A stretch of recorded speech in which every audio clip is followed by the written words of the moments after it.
And then the gentleman. Yes, hello. Victor Baines Marshall from Taste Eclipse and also from Radio CKLN. This question is to Mila. Mila, first of all, I'd like to congratulate the whole cast for a great film. I was wondering, I find similarities in your role in this film to your role in He Got Game. You're working with two Hollywood icons, Robert and Denzel. I was wondering if you drew any experiences from working on He Got Game and brought it to your character in this film, and also, do you have any directorial plans in the future? To answer your first question, you know, it's very rare that you have really special scripts that come along that deal with people who have flaws in their personalities and how those people are able to deal with themselves and deal with those flaws and those contradictions, and maybe don't get redeemed. You know, it doesn't always have that little bow at the end, and that's what really attracted me to this part. And that's actually, I think, what Spike Lee in He Got Game had, was a script about people with flaws again, and they are very rare and few and far between. So of course you jump on those kind of characters when you find them, and you know, I think that's where maybe there's a similarity, is that that was one of the first experiences I had playing a character that had all these gray areas and wasn't just kind of giving you the whole story and tying it up and, hey, they're these kind of people, they make mistakes, they get redeemed, the end. You know, it's open, it's more like reality, it's more like life. You know, when Stone, when the end credits roll, you're left wondering what's going to happen to these people. You don't have all the answers spoon-fed to you. And, you know, I think it's the same with the He Got Game. But I think that's kind of where the similarities are. I try and enter every character as it's a different person, and you know, find different references to draw from, and really believe in the moment, you know. And of course it's easy with such an incredible cast to believe in the moment, that's for sure. So it was a wonderful experience. And directorial, no. It's I'm definitely, you know, Edward is so much, you know, he can see, he's one of those actors that sees the big picture. I see details, you know, I'm good with details, little nuances, but you ask me, you know, as a director, it's like you have a moment and there's 4 people running up going, oh, you have a moment? Great, I have a question.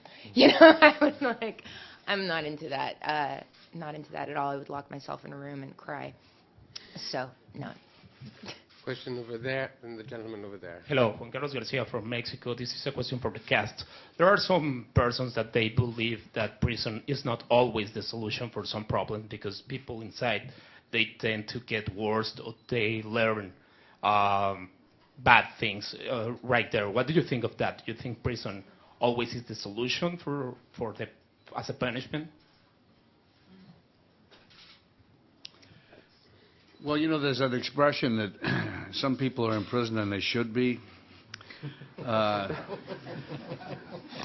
So that percentage, I think, is a good idea that they're there. You know, there are probably other ways to interpret things, but, you know. You mean politicians? Sorry? You mean politicians? Politicians? Yeah. Oh, yeah, some of those, definitely. Sir? Luca Celata, Italia Television. My question is sort of related. Maybe, I don't know if you want to answer. The U.S. has a huge prison system population and probably much bigger parolee. Every day people sit in judgment of inmates trying to determine if they are rehabilitated. Is that at all, having been immersed in that, a viable system? What do you think of that relationship between parolee and paroler? That might be above my pay grade. I'm not sure I'm qualified to comment on the effectiveness of the correctional parole system, but I will say that I mean, I do think I do think we've got an enormous problem in the United States. I think we've got more people per 100,000 in prison than any country in the world except South Africa under apartheid or something like that. We've made it a massive industry. But that said,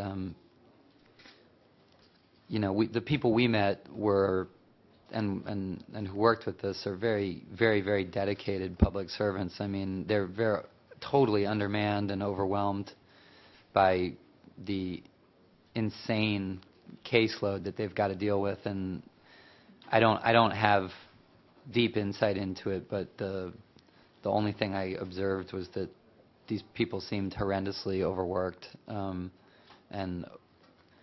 it seemed I couldn't imagine how daunting it would be to try to make penetrating decisions about people with the speed at which they were being asked to handle that work. I'm afraid our time is up. Ladies and gentlemen, thank you very much for being here, and all the best for the film.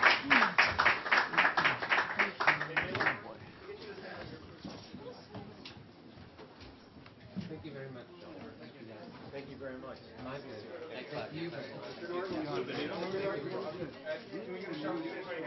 you.